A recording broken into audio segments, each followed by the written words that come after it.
बच्चों, let's read the question. देखो यहाँ पर हमको दो कॉलम्स दिए हुए हैं और फर्स्ट कॉलम में हमको एटॉमिक नंबर्स दिए हुए हैं। 4 एटॉमिक नंबर्स हमको यहाँ गिवन है, जिनमें से हमें क्या करना है कि यहाँ पर अप्रोप्रिएट ऑप्शन फाइंड आउट करना है। तो यहाँ से इस क्वेश्चन में हमारा की कंसेप्ट क्या कहता है कि हमें यहाँ पर उस एलिमेंट को रिलेट करना है, रिलेट द एलिमेंट और एलिमेंट्स with their group और पीरियड जो भी वहां हमको गिवन है और with the properties।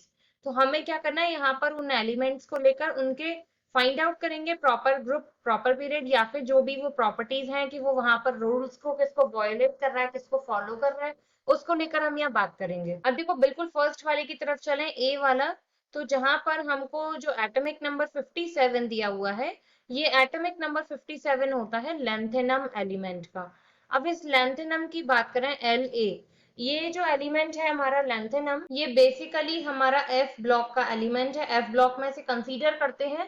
हालांकि ये क्या है, एलिमेंट अपना लैंथेनाइड्स की सीरीज में नहीं माना जाता, लेकिन ये प्रॉपर्टीज उनसे मैच करता है, इसीलिए हम इसे वहां का एक पार्ट मान लेते हैं। इसके अलावा ये पीरियड 6 में यहाँ पर बिलोंग करता है। इसके कॉन्फ़िगरेशन की बात करें तो इसका कॉन्फ़िगरेशन होता है ज़ेनॉन 5d1 6s2। अब देखो यहाँ जो इलेक्ट्रॉन है, लास्ट इलेक्ट्रॉन किस में जा रहा है, डी में, लेकिन हम इसे किसका पार्ट बोल रहे हैं, एफ ब्लॉक का।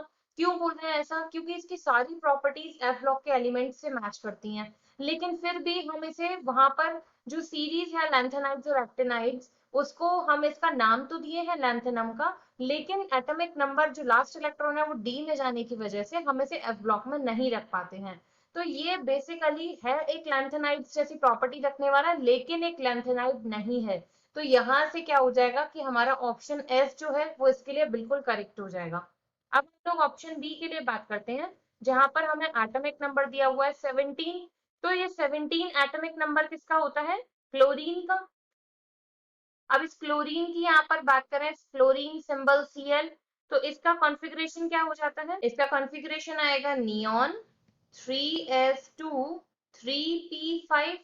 तो हमें यहाँ से क्या पता चला कि ये पी ब्लॉक का एक मेंबर है, ठीक है, इसका लास्ट इलेक्ट्रॉन पी ब्लॉक में जा रहा है, मतलब पी ब्लॉक का मेंबर है। इसके अलावा अगर हम इसके पीरियड की यहाँ पर बात करें, तो ये हमारा थर्ड पीरियड का एक मेंबर होता है, ठीक है, 3 से हमें पता चल गया थर्ड पीरियड का मेंबर है। अब यहाँ से अगर हम करेक्ट ऑप्शन पहचानना चाहें तो हमारे लिए इसका ऑप्शन पी बिल्कुल करेक्ट आएगा कि ये पी ब्लॉक का मेंबर हो गया। अब हम लोग बात करते हैं ऑप्शन सी के लिए, जहां पर जेड हमको दे रखा है 19। तो ये जेड 19 किस एलिमेंट का होता है, पोटेशियम। पोटेशियम जिसका सिंबल क्या होता है, के। अब इसके अगर इलेक्ट्रॉनिक कॉन्फ़िगरेशन की बात करें, ये यहाँ से हो जाएगा आपका आर्गन, आर्गन में आपके 18 इलेक्ट्रॉन्स बैलेंस हो गए प्लस 4s1। तो अब देखो यहाँ से आपको क्या दिखा कि लास्ट इलेक्ट्रॉन किस में गया है, इसका एस ब्लॉक में, तो ये एस ब्लॉक का पार्ट हो गया। इसके अलावा इसका यहाँ से 4 नंबर देख के आपको क्या पता चल रहा है कि इसका पीरियड कौन सा होगा, यहाँ से फोर्थ पीरियड। अब इनमें से अगर हम करेक्ट ऑप्शन फाइंड आउट करें तो हमें क्या दिखेगा, क्यू वाला ऑप्शन बिल्कुल अप्रोप्रिएट दिखेगा। अब लास्ट की हम लोग बात करते हैं डी, जहां पर एटॉमिक नंबर जेड है 29, और ये जो 29 है ये किसका होता है, कॉपर। कॉपर जिसका सिंबल है Cu। इसका कॉन्फ़िगरेशन क्या हो जाएगा, ये आपका यहाँ से आ गया आर्गन 18, इसके बाद आपका आ गया 3d10 4s1।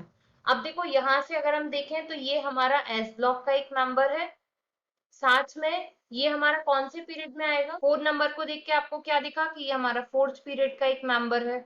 इसके अलावा हम बात करें तो देखो यहाँ पर ऑफबाउ का रूल क्या कहता है कि जिस ऑर्बिटल की एनर्जी मिनिमम होगी पहले उसमें फिलिंग होगी, उसके बाद एनर्जी की बढ़ती हुई सीरीज में इलेक्ट्रॉन्स फिल होते हैं।